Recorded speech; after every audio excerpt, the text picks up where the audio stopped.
Jeszcze 10-15 lat temu większość z nas śmiała się z chińskich motocykli, że się rozkręcają, że nietrwałe, że wszystko trzeszczy, że nie ma części zamiennych i że generalnie bardzo ciężko jest kupić to i użytkować w Polsce. Dzisiaj sprawy wyglądają nieco inaczej. Wielu chińskich producentów produkuje części również do innych poważnych europejskich maszyn, więc wymiana technologii trwa w najlepsze, a korzystamy na tym my, motocykliści. Dzisiaj przed Wami Zontes 310T. Zapraszam na materiał.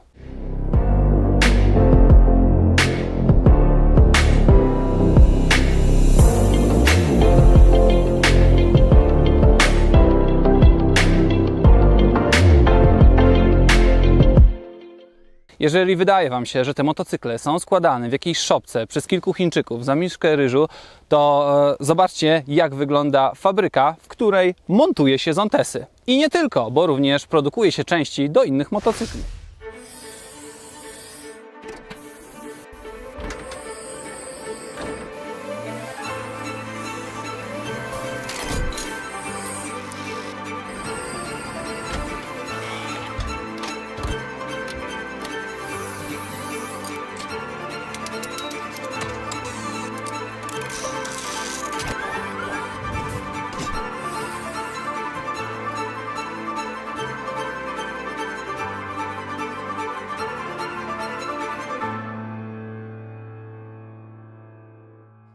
Nieźle, całkiem robi wrażenie. Ok, przejdźmy do wyglądu tego motocykla. Po to oczywiście pierwsza rzecz, która rzuca się w oczy. Przecież jak na niego patrzymy, widzimy, jak on wygląda. I teraz tak, jak patrzycie na niego z zewnątrz, wygląda na całkiem poważny sprzęt i motocykl. Jak siedzicie na nim, to na pewno nie zapomnicie, że jeździcie na Zontesie. Zontes zadbał o to, żeby logo pojawiło się absolutnie wszędzie. I na zaciskach hamulcowych, i tutaj pod tym tabletem, wszędzie z boku, wszędzie po prostu, gdzie tylko można było wsadzić tą nazwę, nawet na dekielku od płynu hamulcowego tutaj. Sam motocykl, jak doskonale widzicie, wygląda na typowego turystyka, którym moglibyśmy wjechać w teren. Świadczy o tym kilka rzeczy już na pierwszy rzut oka.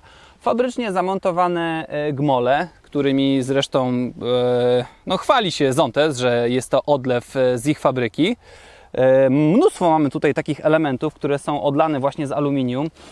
Co ciekawe, na stronie producent mówi, że to zapewnia, szczególnie odlew aluminiowy wahacza, zapewnia trwałość, solidność i elastyczność. To tak powiedziałem, że trochę to nie pasuje. Albo coś jest elastyczne, albo coś jest twarde z aluminium, lekkie i miękkie. No ale nieważne. To, co również przykuwa uwagę, to oczywiście felgi szprychowe i bardzo ciekawy rand felgi, który wychodzi nieco poza oponę. Całkiem ładny zabieg stylistyczny, no co nieco wyróżnia nam ten motocykl w tłumie. Mimo tego, że motocykl wygląda na taki, którym można jeździć w offroadzie, to jego charakterystyka zawieszenia jest zupełnie asfaltowa. I zawieszenie jest nieco twarde i jadąc tutaj po takim terenie, na przykład jak ten, w którym nagrywam ten materiał, gdzie jeżdżą ciągniki i zostawiają taką tarkę, to ta zamarznięta tarka, jakbyśmy po niej przejechali, to sobie zęby powybijamy, bo zawieszenie jest bardzo, ale to bardzo sztywne i nadaje się w zasadzie bardzo dobrze do jazdy po asfalcie. Z przodu znajdziemy bardzo prosty, odwrócony widelec teleskopowy, bez absolutnie żadnych regulacji. Niestety Zontes nie podaje, jaki jest skok tego zawieszenia. Prześwit natomiast to 17 cm, więc dosyć mało jak na tą klasę motocykli. Z tyłu mamy wahacz, sprężynę ze wstępnym napięciem, czyli jak sobie ją ściśniemy mocniej, motocykl się wtedy obniży, będzie zawieszenie twardsze. Jeżeli ją rozkręcimy, będzie nieco wyżej i zawieszenie będzie może nie bardziej komfortowe, ale będzie dużo bardziej miękkie. No i to, co najbardziej przemawia za tym, żeby zabrać tą maszynę w teren, są opony. Nie są to, co prawda, opony takie typowe kostkowe, natomiast mają nieco bardziej agresywny bieżnik, który będzie dobrze wgryzał się na pewno w piach i błoto. Opony są zamontowane jakieś chińskie, niestety nie są to żadne markowe, nam dobrze znane, więc może trzeba z ograniczonym zaufaniem na początku do nich podejść, natomiast ja jakichś specjalnie nerwowych sytuacji jadąc tym motocyklem nie miałem. Przejechałem Przejechałem się tym motocyklem no już powyżej 100 km, trochę w trasie, dużo więcej w terenie i powiem Wam, że nic tutaj się nie rozkręca, nic nie skrzypi, nic nie trzeszczy. Wygląda naprawdę bardzo dobrze. Widać, że ten motocykl w większości został chyba jednak zaprojektowany przez Chińczyków. Nie widać tutaj za specjalnie zapożyczeń z innych motocykli, dużo bardziej nam znanych. Może oprócz tego wydechu a la Diavel dwururki, którą potem Wam pokażę. Jak wejdziemy na stronę internetową, to posłuchajcie, co Zontes pisze o swoim motocyklu. Nie da się zostać niezauważonym. Nowy Zontes 310T oznacza brak kompromisów. Wsiadaj i ruszaj gdzie chcesz. Jeśli chodzi o te kompromisy, no to dojdziemy potem do tego, że są tutaj jednak te pewne kompromisy poczynione i w niektórych miejscach Zontes zaoszczędził, montując jakieś własne rozwiązania, zamiast skorzystać z europejskich albo japońskich rozwiązań znanych już z innych motocykli. No dobrze, czym Zontes chwali się w takim razie w swoim katalogu? Po pierwsze, tym, że ma ABS zapożyczony od Boscha. Tym, że ma pełną elektrykę, obniżaną szybę, elektryczne klapki. No i co najważniejsze, chwali się tym, że ma dwa tryby jazdy. Jeden do jazdy sportowej, drugi do eko. Jest tutaj taki dosyć duży guzik, który służy do tego, żeby kciukiem go przycisnąć i ten tryb zmienić. Bardzo dużo czasu temu jest poświęcone, natomiast no nie ma żadnej różnicy, czy jedziecie na trybie sport, czy na trybie eko. Dokładnie takie samo spalanie, dokładnie takie same osiągi. Ja nie odczułem absolutnie zupełnie nic innego, jadąc najpierw na jednym, a potem na drugim trybie. Autorska jednostka generująca 35,3 konia mechanicznego, 30 Nm. No nie są jakieś to wielkie osiągi, natomiast w tej klasie motocykli, powiedzmy do 400 cm3 wynik jest całkiem niezły. Następną rzeczą, którą chwali się Zontes, to niewiarygodnie brzmiący system wydechowy. Jeśli chodzi o jakąś jego niewiarygodność, to powiedziałbym, że wygląda całkiem nieźle. Nie jest już nowy, bo taki przecież w Diavelu widzieliśmy, z tym, że tutaj jest dwururka. Natomiast czy on jakoś specjalnie dobrze brzmi? Niespecjalnie bym powiedział. Powiedziałbym nawet, że nieco hałasuje. Ponadto czujniki TPMS, czyli coś, co pozwala zorientować się, że zeszło nam powietrze z koła. Jak widzicie, można go też przyozdobić w kufry, zabrać na nieco dalszą wyprawę, ale o tym, jak on jeździ w trasie, jeszcze sobie dzisiaj powiemy. Zaczynając od tych wszystkich bajerów, które Zontes uważa za jakieś przełomowe w tym motocyklu, no to trzeba powiedzieć, że ten wyświetlacz, o którym mówiłem na samym początku, ma świetny kontrast, bardzo dobrze wygląda. Czytelne są wszystkie wskazania. Możemy sobie ustawić 4 tryby. Ja jeżdżę na tym, który akurat najbardziej przypomina ten tryb z KTM-a, czyli dwie tarczki, wszystko w środku, wszystkie wskazania. Bardzo zabawnie wygląda włączenie, bo po naciśnięciu tego czerwonego guziczka rozświetla nam się ekran. No i widzimy, nie wiem, jakiegoś robocika, Lorda Vadera, coś w tym stylu. Wygląda trochę jak zaprojektowany przez nastolatka.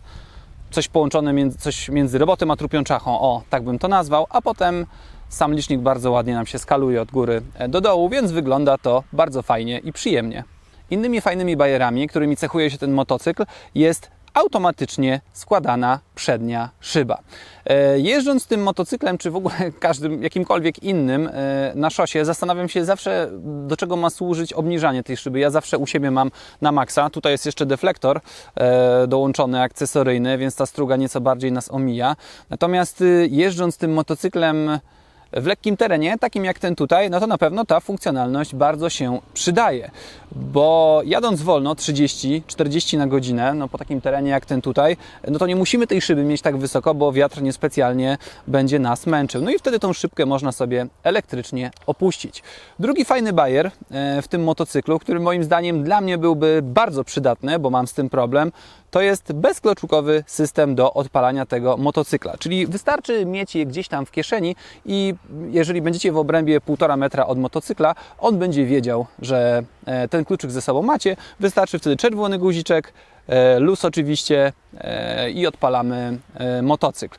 Jak od niego odejdziemy, no to oczywiście zacznie nas informować o tym, że odeszliśmy i że wtedy nastąpi blokada. O, coś dalej niż 1,5 metra napisane przez... Dobra. No i jak widzicie, jak widzicie, zadziałało. Nawet odszedłem trochę dalej niż na 1,5 metra. Dla mnie byłaby to naprawdę bardzo fajna rzecz, dlatego że ja mam problem z telefonem, z kluczami, z kluczykami. Przed wyjściem muszę wszystkiego szukać. Jak do kogoś pojadę, kluczyki gdzieś położę, gdzieś przejdziemy, znowu nie mogę tego znaleźć, więc mając je cały czas w kieszeni, w zasadzie moglibyśmy je sobie, powiedzmy, wszyć nawet do tej kurtki, w której jeździmy, no i wtedy moglibyśmy w ogóle zapomnieć o tym, żeby nosić kluczyki. Kończąc temat tych wszystkich bajerów, które tutaj mamy, wyglądu, no to jedyna rzecz, która mi się tu absolutnie nie podoba, no to jest końcówka tego przedniego błotnika. No wygląda okropnie. Nie chciałbym obrazić riderów jeżdżących Harley'ami, starszymi maszynami, no ale wygląda koszmarnie.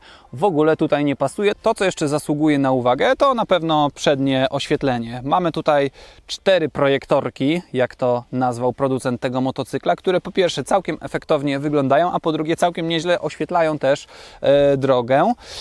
Są światła do jazdy dziennej, wtedy z boczku nam się świecą takie LEDziki, też bardzo ładnie to wygląda i z daleka, i jeżeli jedziemy za kimś, wygląda to naprawdę bardzo fajnie. Kierunki są zespolone z tą lampą i świecą się w 2 miejscach. Nie wiem, czy jest taka potrzeba, żeby aż tak bardzo oznajmiać wszystkich innych użytkowników drogi, że jedziemy i chcemy skręcić, natomiast jest tutaj to rozwiązane w taki sposób.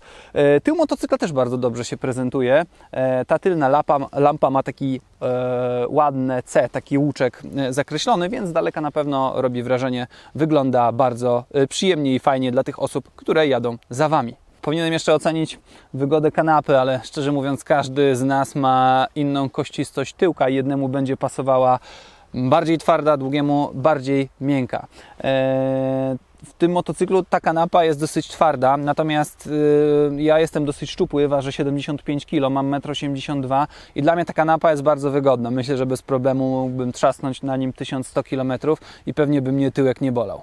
Silnik jednocylindrowy, 35-konny, no patrząc w katalog nie można oczekiwać, że będzie tutaj zrywanie przyczepności i nie wiadomo jakie przyspieszenie. W okolicach 7 sekund przyspiesza ten motocykl do setki, więc powiedzmy, że w mieście w zupełności to wystarczy.